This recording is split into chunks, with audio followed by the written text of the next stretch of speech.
Good evening, I'm Jeff Koinange, and this is a special edition of Jeff Koinange Live from the capital of one of Africa's most troubled nations, and yes, indeed, its youngest, Juba, South Sudan. Now, this is a nation that's barely 5 years old, but already they've gone through one civil war and an insurrection less than a month ago. Thousands killed, tens of thousands displaced. The world is asking, what went wrong with South Sudan? So we have a special with the man who holds the key to the future, the president of South Sudan, Salva Kiir Mayardit.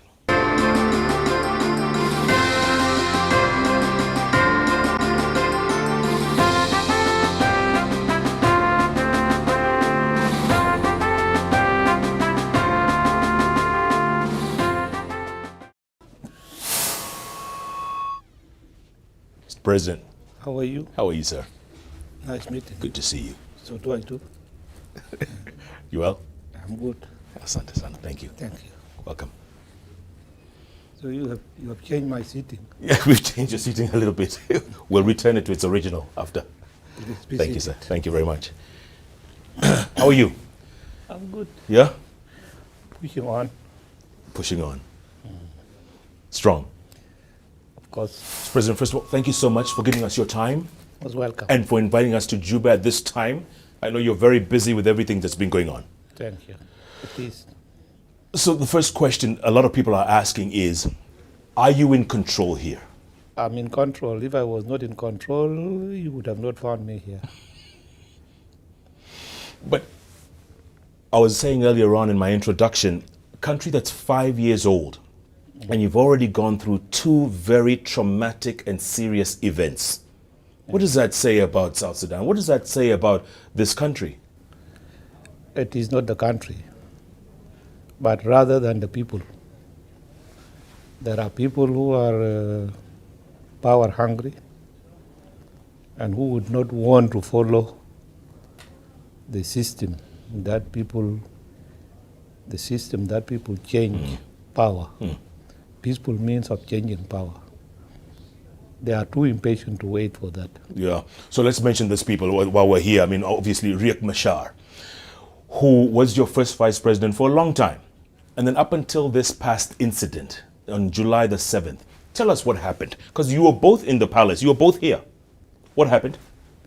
Well, what happened on the 7th, none of us was there.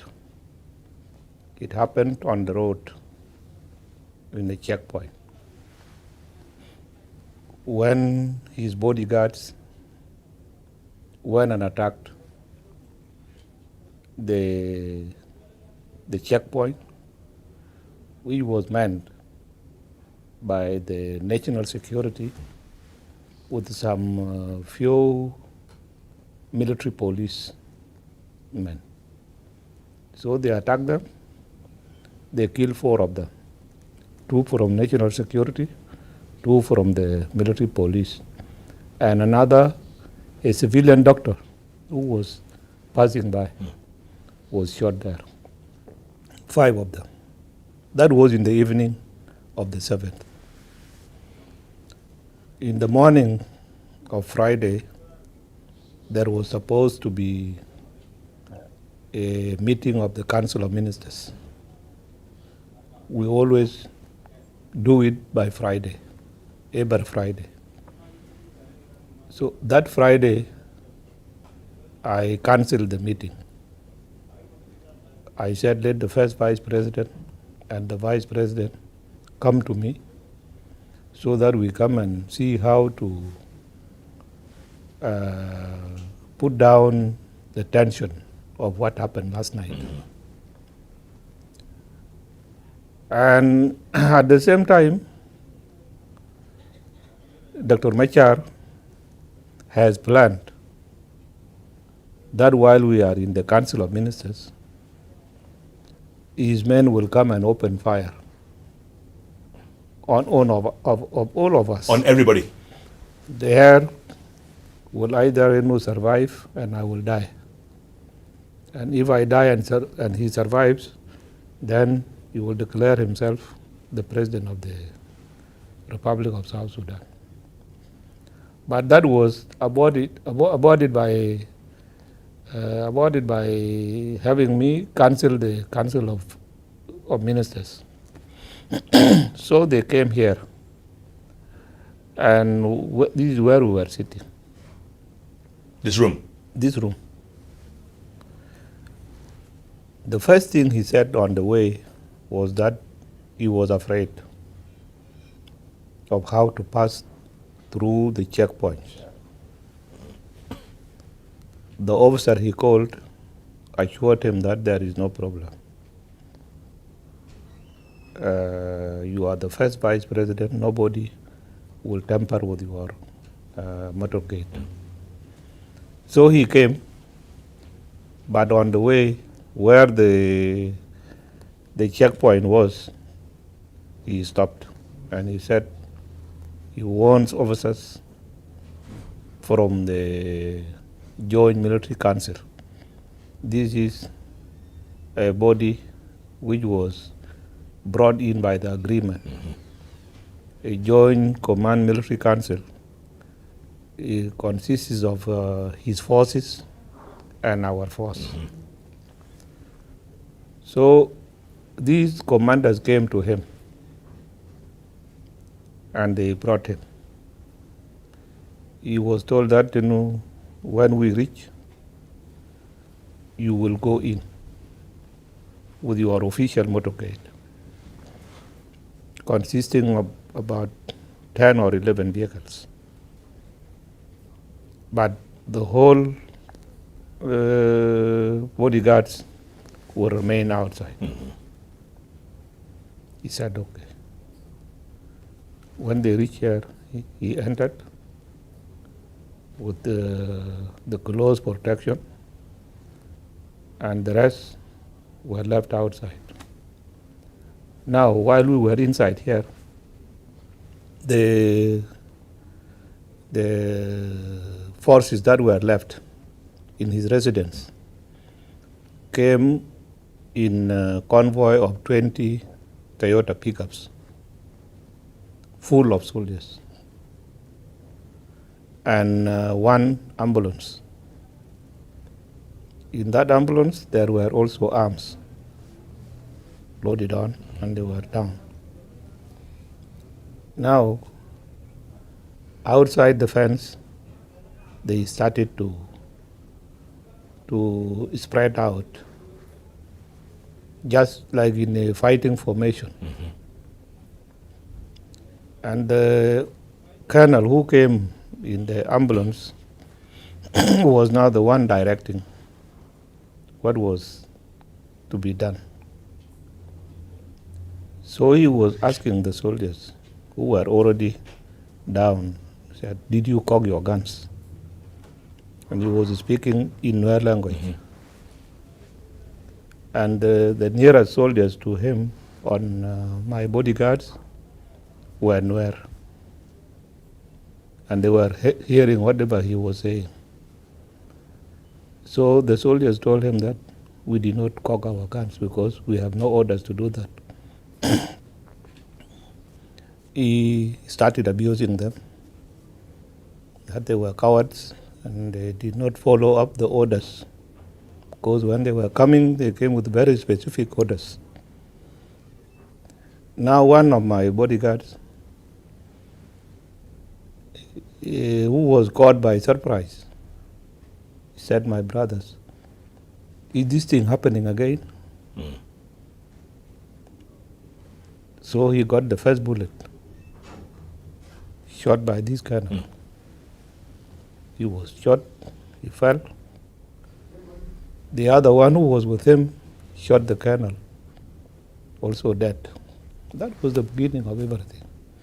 And their objective was to come in here and kill you? Yes. That's what they were going to do? Yes. Dr. Riek Machar himself was armed. He was armed? With a pistol. He was armed with a pistol. So when you heard the shooting, the commotion, what did you do, Mr. President? We were just sitting, three of us, myself, my two deputies, we were sitting. Yeah. Where you remove these chairs, Yes. just here. And you could hear the shooting. It is loud, enough to be heard anywhere. It was heard all over Juba. And then, when the fire intensified, I told them, my brothers, we are very close to the door and to the windows. Let us go in. So I let them into my office. Let us just go and sit there. Wow. We went and sat. Yeah. And it became difficult that we could continue with the meeting. So I told them, let us leave it to subside, and we will resume. Didn't anyone come in and tell you, Mr. President, we're under fire, or they're firing, or there's something going on outside? Well, we were using telephones. And so right away from the first bullets, when it started, we got the information of what was happening. Yeah. And so we remained. Were you afraid, Mr. President? Were you worried? I was not. I would have not controlled anybody if I was worried. I was just sitting as I'm sitting with you. I have no gun, but I was not worried. So, okay, let's go back to your history with Dr. Machar. You never liked each other, did you? No, it is something he started in 2012. But all this time we were together. Always? And you were friends? We were comrades in arms. Okay, when did things turn around? When did things change? It was the time when he had wanted to change the leadership, that he started to speak in the media that I should now step down, Yeah. and leave somebody to complete whatever that has not been done. Right. So he left, he fled, he's in wherever, I'm sure you know where he is, in the mountains, and you have a new vice president. I don't know where he is. You sure you don't know? Is it true you have ordered an arrest warrant on him? Is it true? No. You have not? I have not. Recently? Yes. I never. So, are you looking for him? Well, he's fighting, somebody fighting you. How can you look for him? Yeah. People were saying, we have to sit down and talk. I declared a ceasefire and called him. I have issued so many appeals to him as the first vice president to come back to Juba, so that we come and continue with the implementation of the agreement which we signed.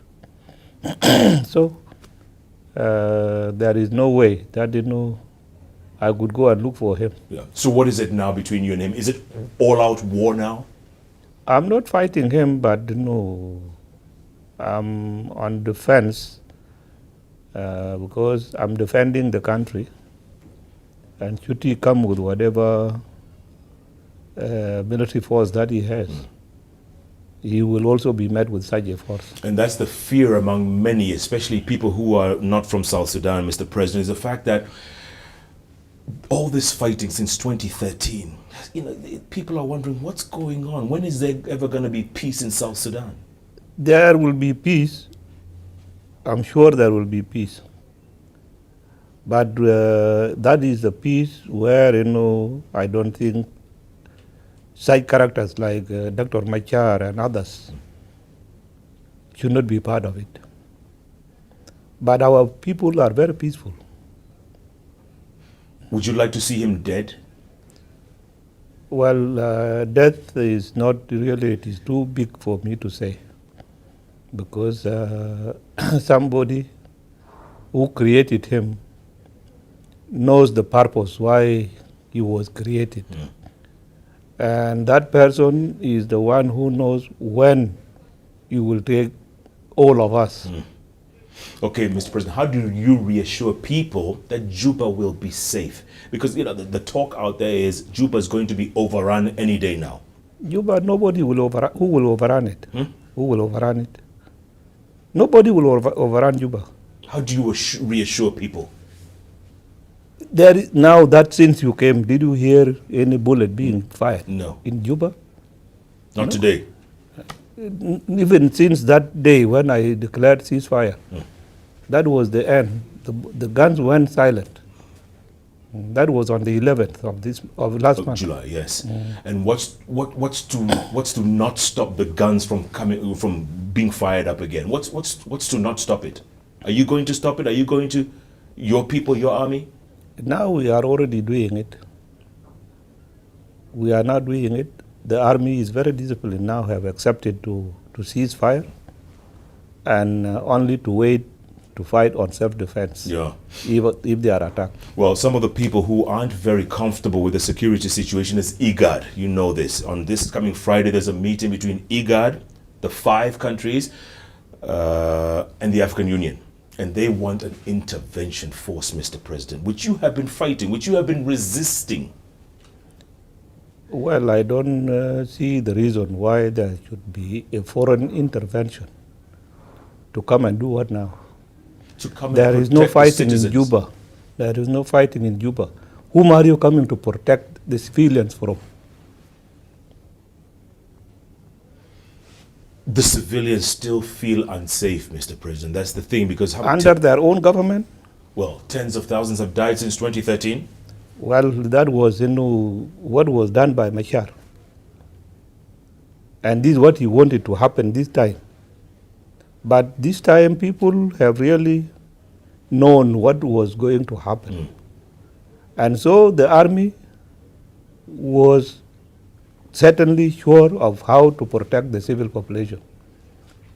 No stray bullets that has gone to the surroundings of J1 here, right? Leave alone Juba.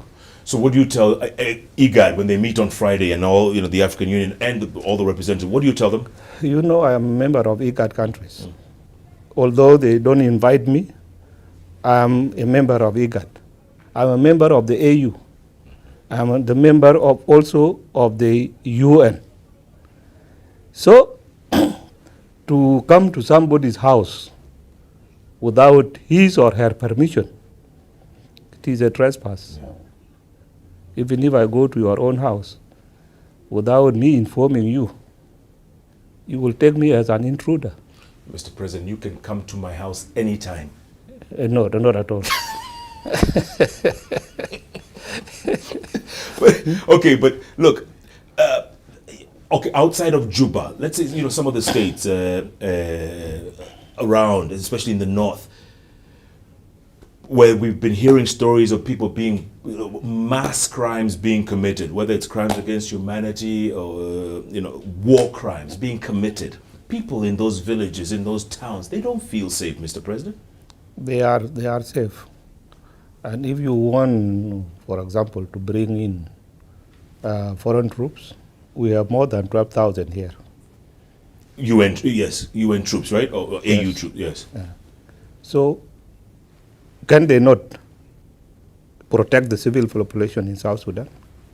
Because insecurity is not all over in South Sudan. There are areas that people are now talking about. Can these 12,000 and a half not secure them? So you prefer to have your own troops protect your own people? Exactly. You feel confident about that? I'm confident. And you don't want people interfering in the affairs of South Sudan? If they want foreign troops, here is the UN forces. In Juba, they are in Wau, they are in Malakal, they are in Bor, they are in Bantu. Would you want their mission objectives to be changed from peace and from peacekeeping to peace enforcing? We don't even need them. You don't need those troops? We don't need them. Mr. President, you can't do all this by yourself. You know that. No. It is the people who are coming in actually who are now confusing the people of South Sudan. Yeah. So you want to go it alone? If they want to sponsor peace, and let us talk with them to see. And that, if it is the implementation of the agreement, it cannot be done by force. We are doing it alone now. Do you feel isolated? Do you feel isolated from the rest of the world? Well, I'm not told that you are isolated. Do you feel that the world has turned its back on you? Well, whatever they are doing, it is not me to tell them that you have turned your backs. I know who have turned their backs, and I know who have not yet turned their backs. They are waiting to see what is it that we are doing. Are you disappointed in some countries? Let's say the United States, because let's face it, you were very close to George W. Bush's administration. You're very close. You visited the White House 3 times, even before you were president. In Obama's White House, which happened under, your independence happened under his watch, you haven't been invited. You only met him on the sidelines of the UN once. You disappointed? That is a great disappointment. Yeah. But what can I do? He is the president of his country, which is a superpower in the world. Even if I'm disappointed, what do you think I can do to him? Well, you can tell him, look, Mr. President, your administration was very supportive of South Sudan. Suddenly, you're shutting the door on us. Why? Well, I have many other venues of saying it. If he was here in this room with you now, Mr. President, what would you tell him? If he, let's say, showed up in Juba, Obama. If he shows up in Juba, I will receive him very warmly. And when later on we sit down to talk, we go to business, I will tell him where I'm disappointed and where I really still stand with him. If America had been supportive of you more since 2011, do you think Juba would have gone a lot farther than it is today? If there was no war in Juba in 2013, would have gone very far, even without America. So when you go to sleep at night, do you tell yourself, this job is just, this is a huge task here, and very few people are grateful? Well, when I came to this office, I knew it was not easy. It was difficult because we fought for 21 years, of which I was one of the leading commanders in the battlefield with my late brother, Dr. John. We were many, including Dr. Machar, but all our colleagues decided to abandon us, and they wanted to make a shortcut that they can go to Khartoum, make very vague agreements, thinking that that would be the best way to achieve peace in South Sudan. But when that thing did not work, Machar came back. The rest went and died there. But Machar came back, and we received him. We received him, and he became number 3. But he wanted to be number 1. Yes, of course. When he ran away, first he disagreed with Dr. John, and he went to Khartoum, making what is called Khartoum Peace Agreement, which was concluded in Khartoum. If I fight you, my friend, I cannot go to your house, and then we signed the agreement there that we have reached an agreement, a peace agreement, in your house without any grantor. It is not peace. It is a surrender. That means I have surrendered to you. Right. And this is what they all did. But when it did not work, they came back to us. Have you ever thought of stepping down, resigning, walking away from all this?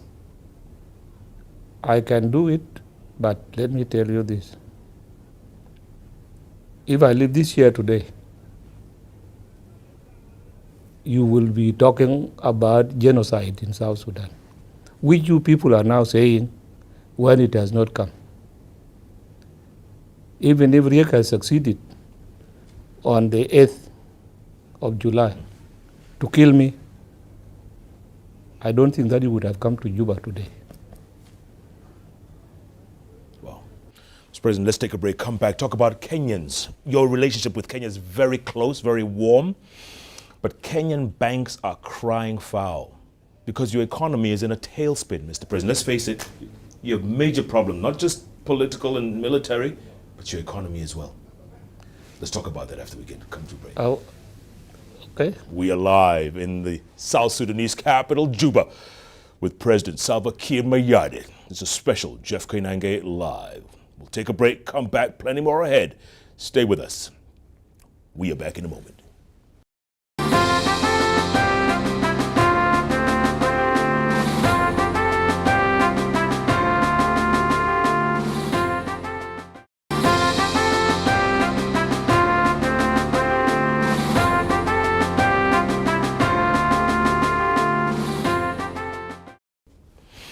And welcome back to a special Jeff Koinange Live from Juba, the capital of Africa's youngest nation, South Sudan. Barely 5 years old, so many challenges. One man could hold the key to the future. And we are live with him in an exclusive one-on-one. South Sudan's President Salva Kiir Mayardit. So, Mr. President, as I was saying before the break, your relationship with Kenya, very close, very warm. And lots of Kenyans, maybe up to 500,000 Kenyans living and working in South Sudan. Incredible number. But a lot of them fled after July 7th. They fled because, and this is the second time in 5 years, so they're very worried about coming back, Mr. President. First of all, how do you reassure Kenyans? Come back to Juba, come back to South Sudan, your safety will be guaranteed. You know, we don't have any problem with the Kenyan people. Kenya gave us sanctuary during the war, and Kenya was the bridge to South Sudan, where something called Operation Lifeline Sudan was established, so that UN agencies were based in Kenya, and their operations were coming to South Sudan on a regular basis to save the people who were caught up in the war zone. So we did not have any problem. Our children were in Kenya. We also, the leaders, go to Kenya. We mix with them. We made so many friends among the Kenyans. So we don't have any problem with them. When peace came, before we could become independent, Kenyans, Ugandans, Ethiopians, Eritreans, many others from West Africa, from wherever they come from, they came to South Sudan. And they established businesses there. A lot of them have now fled, gone back. Yeah. The people who are going back because maybe of what happened in 2013, but not of today.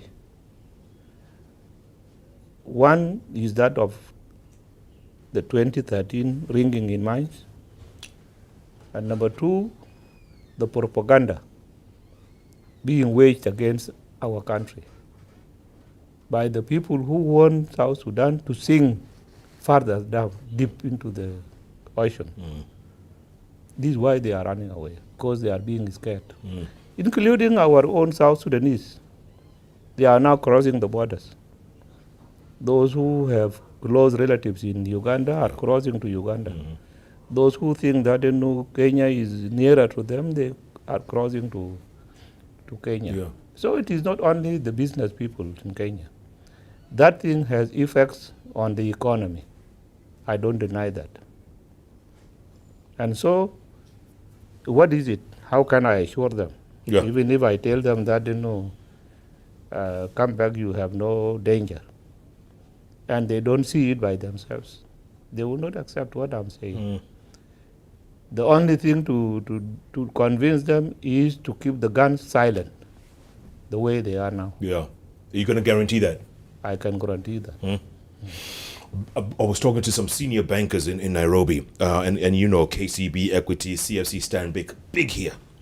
But they were complaining now that we can't get any money out. The dollar's being held. The banks are holding the dollars because your economy is in major trouble. Right. How would you tell them? It was not my making. Even in Kenya, there are banks also who have suffered the same fate that our banks are suffering. But whose mistake is it? We in South Sudan were depending, our economy was based on one source of income. That is oil. But with our troubles in South Sudan, oil also suffered its own fate, that the oil prices internationally dropped. Number two, our own oil production got reduced because of the war. Some of the wells that were functioning were destroyed by the rebels, so they have to be shut down. So that thing cannot make in any war situation, economy cannot grow except when you stop war and you resume the production of the oil. This is when you will come up again. Yeah, but it didn't help, Mr. President, when some of your ministers and some senior people in government were stealing money, corruption. Right. They say maybe $3 billion in the last 5 years. How? What is the source of this war now? The source of this war was that I charged the ministers to return what they have taken, or else I will go and look for the banks that they have hidden the money in, and I will take measures against them. This is why those of Machar staged the coup to defend themselves.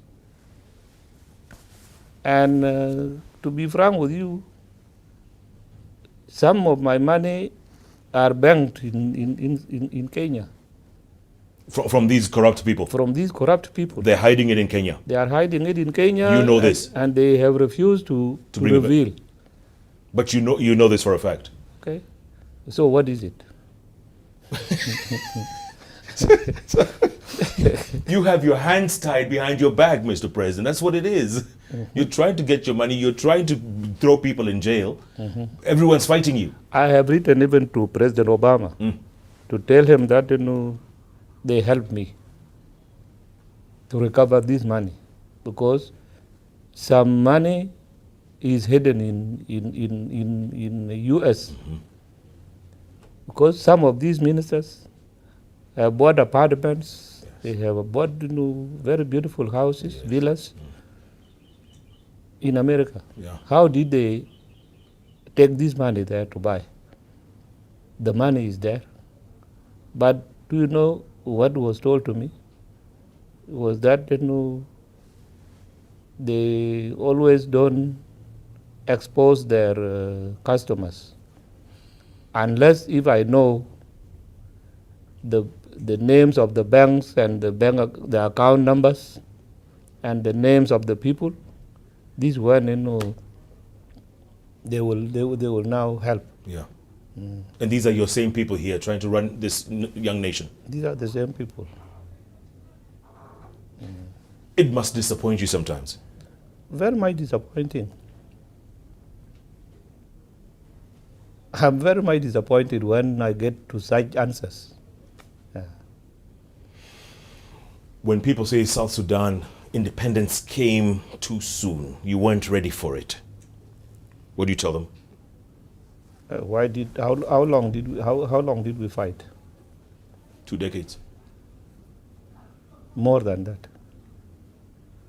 Fighting started in South Sudan 1955 in August. Except for the 11 years when Nemeri Yes. made an agreement with the Anyanya, so that 1972 to 1983, that was the lull that we did not fight, and resumed again 1983 all the way to 2005. So fighting has been so long in South Sudan. It looks like it's in your DNA. I don't know.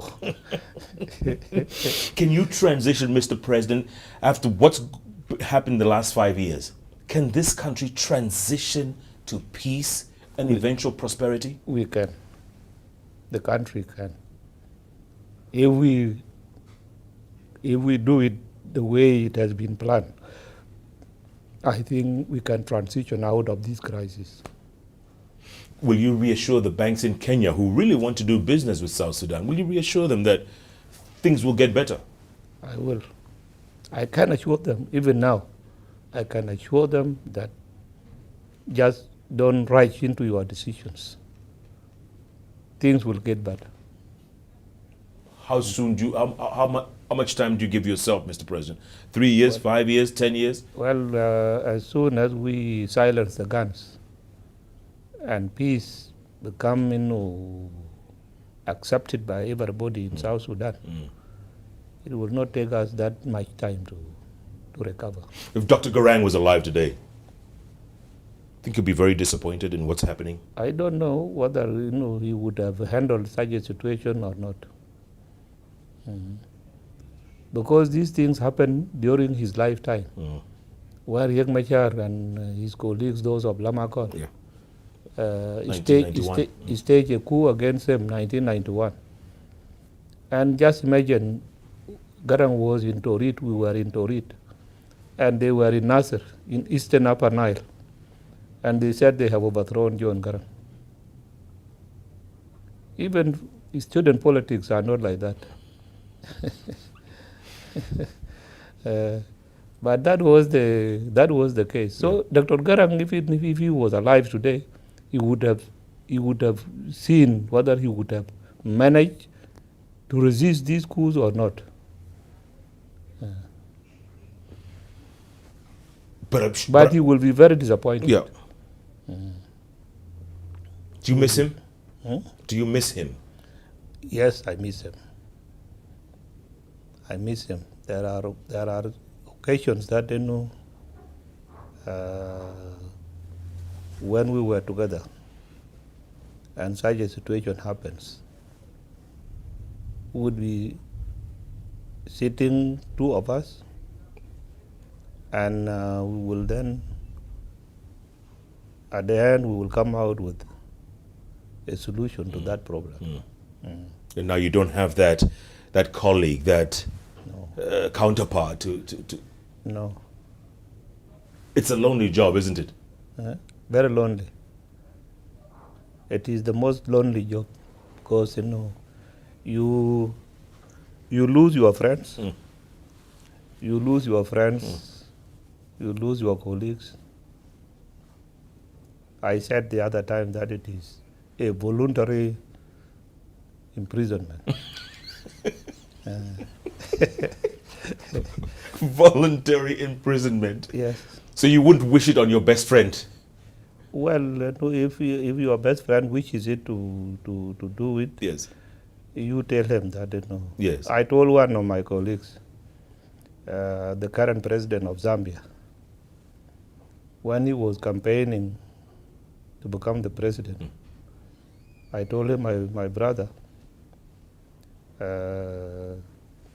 You do it, but you know that the day you will succeed, I wish you a success.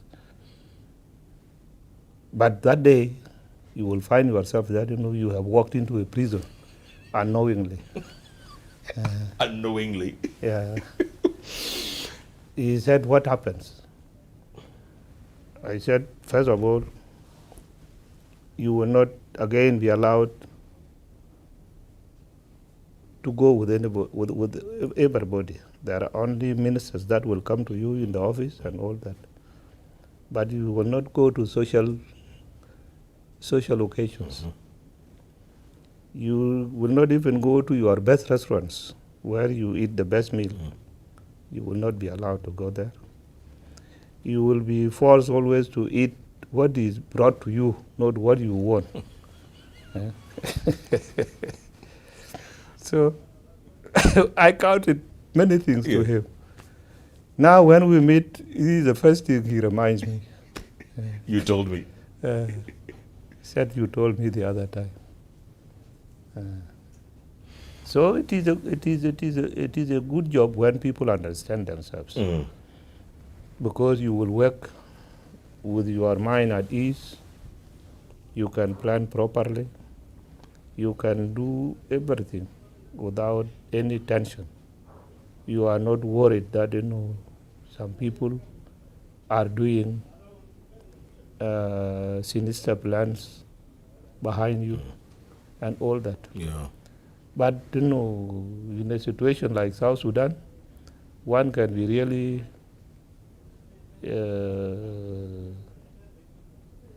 think twice or otherwise. Yeah. Like when it happened here, and we were sitting on these chairs. What is it if I had just jumped out of the office and ran? Yeah. That would have been the end of everything. Even those who want to make business in South Sudan, they would have not thought of coming. If there's one thing you could have changed in the last 5 years, Mr. President, one thing you could have done differently, what would it be? Well, development needs roads. That if you have roads, if you have connectivity by land, then you can change many things in a short time. Yeah. And we are a landlocked country. There is nowhere that we could prosper if we don't have roads. This is what I had wanted to do, to link up with the Sudan, to link up with the neighboring countries, Uganda, Kenya, Ethiopia, and all that. There's still time for that, isn't there? There's still time. There is still time. Yeah. You were saying earlier on, you're part of IGAD, South Sudan. South Sudan is obviously part of the African Union, but they don't give you the respect you deserve. Is that how you feel? Yeah, exactly. Would you say and especially after this, because they leave the criminal and they put the blame on me. Like now, the last one, it was a palace coup, which was staged by Dr. Machar. Who among these presidents can leave that person to get away with it? Riek Machar was in my hands here. If I was just to turn his pistol and shoot him, who would have blamed me? Nobody. That they would have condemned me all. That I lured him to the palace to come and kill him. Right. Which is what they're saying, which is what they would have said. I did not lure him to come and kill him. He had the intention of coming to kill me. Otherwise, he would have found me with my guns. And you know how to use them. I know how to use them. So do you feel like sometimes this job of yours, you're damned if you do and you're damned if you don't? Right. Yes. And so But I'm happy that I saved his life. I protected him, and that is And if good. he comes back now, if he says he wants to come back, what do you tell him? Because you've already replaced him. You have a new first vice president. Well, he will remain with me as if he accepts to stay. He can stay as ordinary South Sudanese citizen. You will allow him back to Juba? I will allow him. Let him stay here, retire, and I will let him come, and if the African Union and the IGAD want to protect him, because what they mean by bringing forces in is to come and protect Machar, not any civilian. You think that's what they mean? This is what they want. So I would propose that even a battalion, if it is the life of Riek Machar, which has become much more important than the lives of the people of South Sudan, then let them pick out 500 soldiers from this UNIMIS force, which is, there are Kenyans, there are Rwandans, there are Ethiopians. From these forces, let them pick one battalion of 500 men to protect Riek Machar. You will give him 500 men? As a citizen. You will give him 500 men? These are foreigners. They will not fight us. But you're willing to protect him with? And to feel comfortable.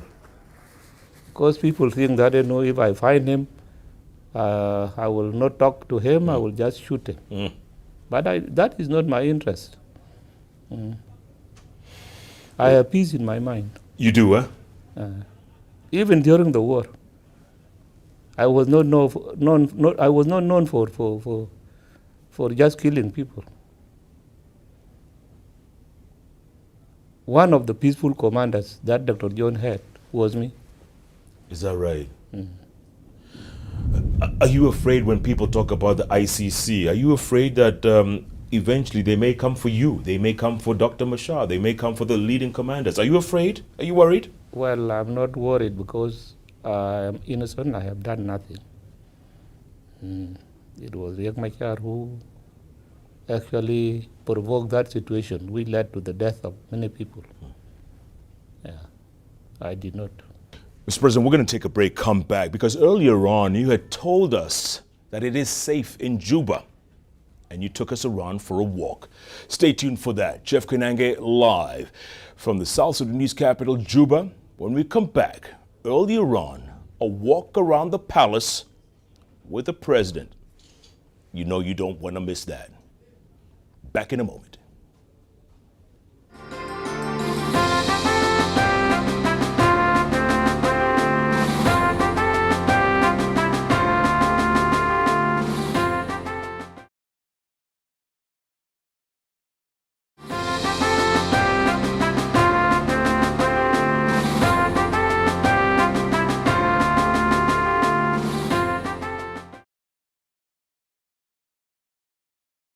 I was sitting here.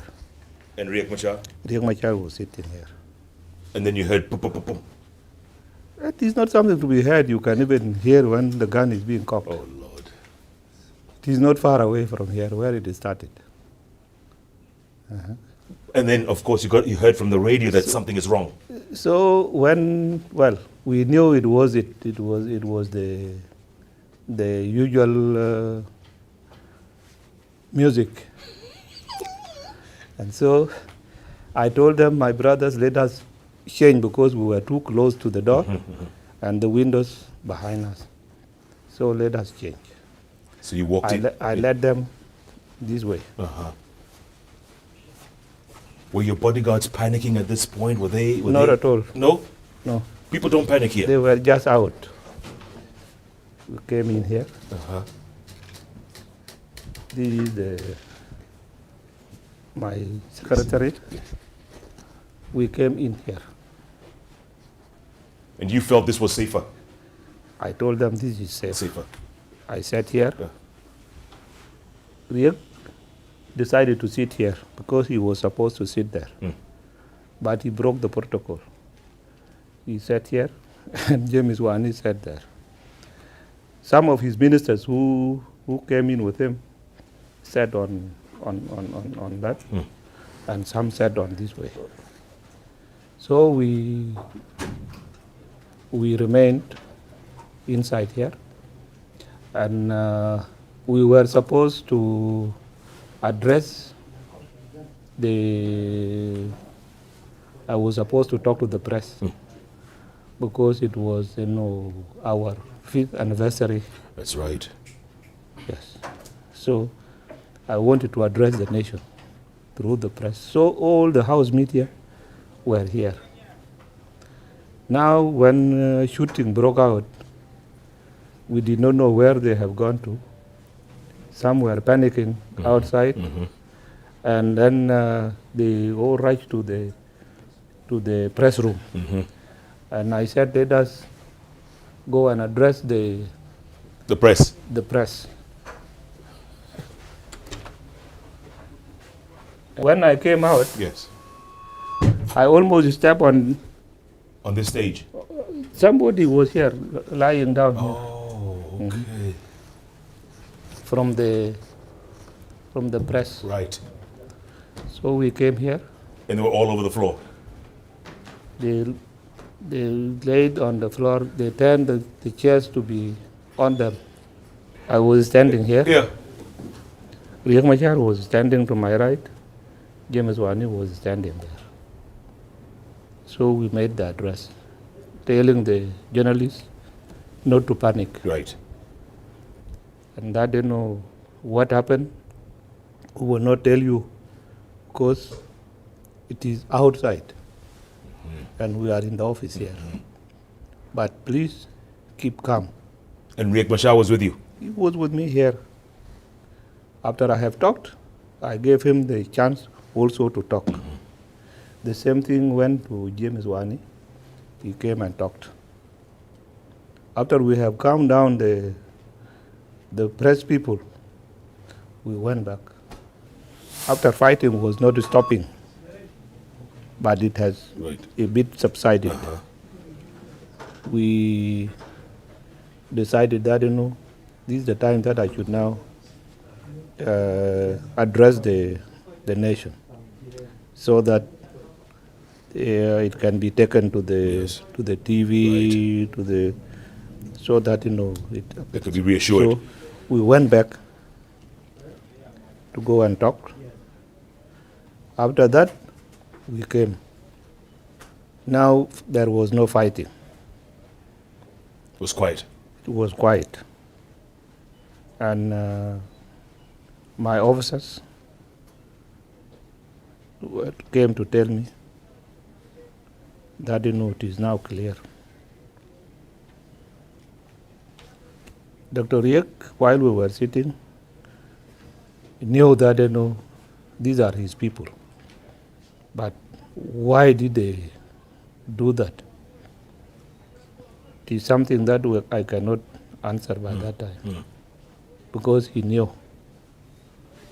And he wanted to pretend not to know. Right. I said, okay. Now let us see how to take all the media houses members that came. How do we take them back to their offices? Safely, so that they can go and report what they have seen. And it was rather difficult.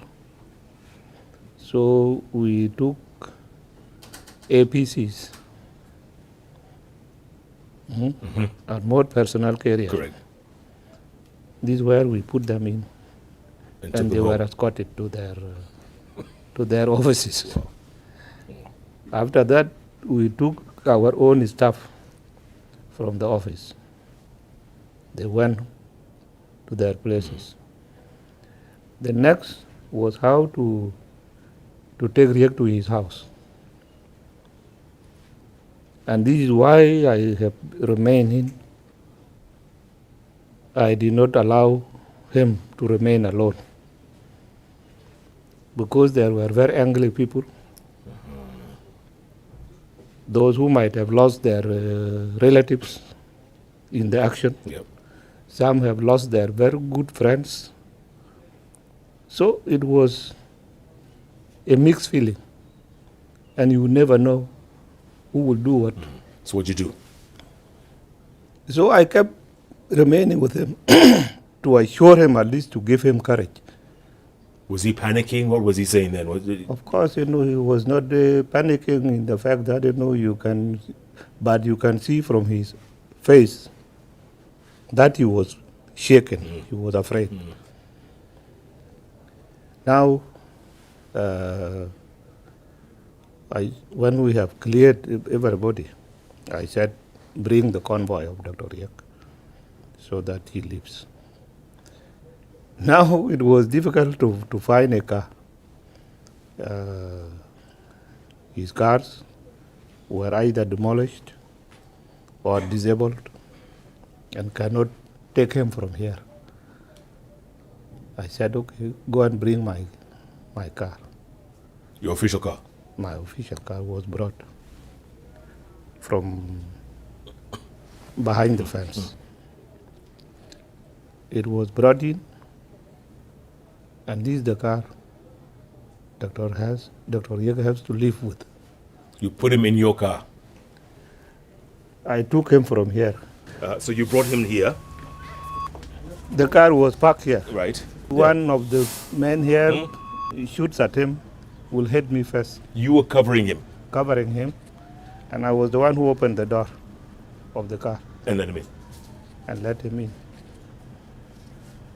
So, that is how it happened.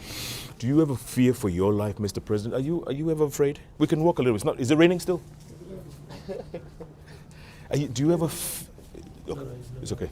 Do you ever fear for your life? Are you ever afraid? I know you have bodyguards all over and very loyal men, but I'm a human being. Right.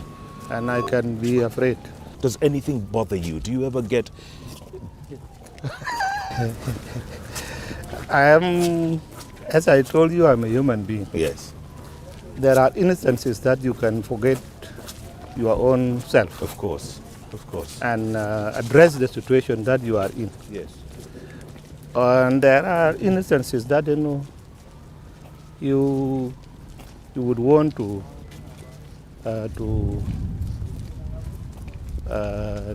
run away with your life. Yes. Yes. Do you regret becoming president? Well, I don't know my destiny. I cannot regret. It was not my choice. No, it wasn't. It wasn't. I never dreamt about it one day. Yes. That I would become the president of this country. Correct. But I found myself in. What's the best part? Huh? What's the best part about being president? Well, I don't know the best part. There is no best part? What's the worst part? Betrayal. Just betrayal. Just like what happened. Yes. If you had a wish list, Mr. President, to your African leaders, colleagues, about how they should treat this young nation, what would you tell them? How should they treat you? What should they do to help this country get back on its feet? When your child learns how to walk, you always support that child. Yeah. Until when the child walks, you begin teaching that child of the dangers. If he runs, he may fall. If he does what, this thing may happen. Yes. And so, that is it. And you if I talk to my colleagues in Africa, yes, I will tell them this is your younger nation, and cannot be strong without your support. Yes. So I would ask their support. Yeah. And would you still tell them South Sudan needs Salva Kiir Mayardit? It still needs. For now, yes, it needs me. Because, I'm sure if I'm not here, as I told you before, there will be a disaster. Yeah. And you're certain of that, huh? You're positive that. I'm very positive about that. That would be genocide, it would be all-out war, it'd be civil war, it'd be chaos. And this is what I am warning people about. Because when they come in with the foreign forces, it will, those foreign troops may actually be the source of civil war. Yes. Yes. Because there are people who are planning for that to happen. That's what they would want to see. Yeah. And what would that benefit? It will benefit them because they will come in. UN went to Congo 1961. It is still there now. Correct. Eh? Correct. 19,000 plus troops. And they are only concentrating on extracting the wealth of that country, taking it, and their soldiers get the huge pay. Correct. And by that huge payment, they have so many things to do. You know, they are always being accused of. Now, you can see. This is what they're firing, Yeah, huh? the bullets. The bullets. And then the gate, even this side.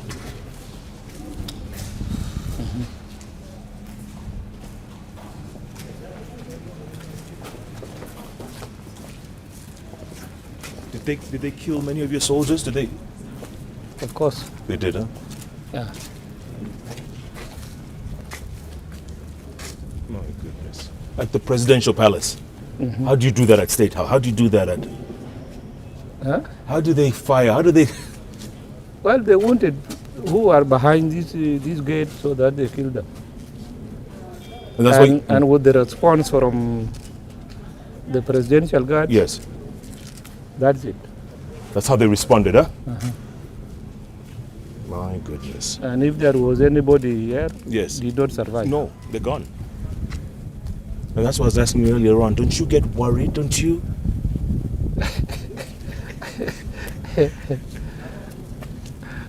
I get worried. I'm a human being. Yes. Oh, your family, I'm sure. Your family must fear for you all the time. And you're going to do this till when? How long do you want to do this? Well, After the transitional period, what are you going to do? I would have just been out a long time ago had Riek Machar left us to go smoothly. I would have just establishing law and order. I would have just stepped down. Say I want to tell the African leaders and the leaders of the world at large that rushing into the decisions that they are now about to take does not save South Sudan. If you talk about sanctions, you talk about the arms embargo, you talk about all these things will not help South Sudan.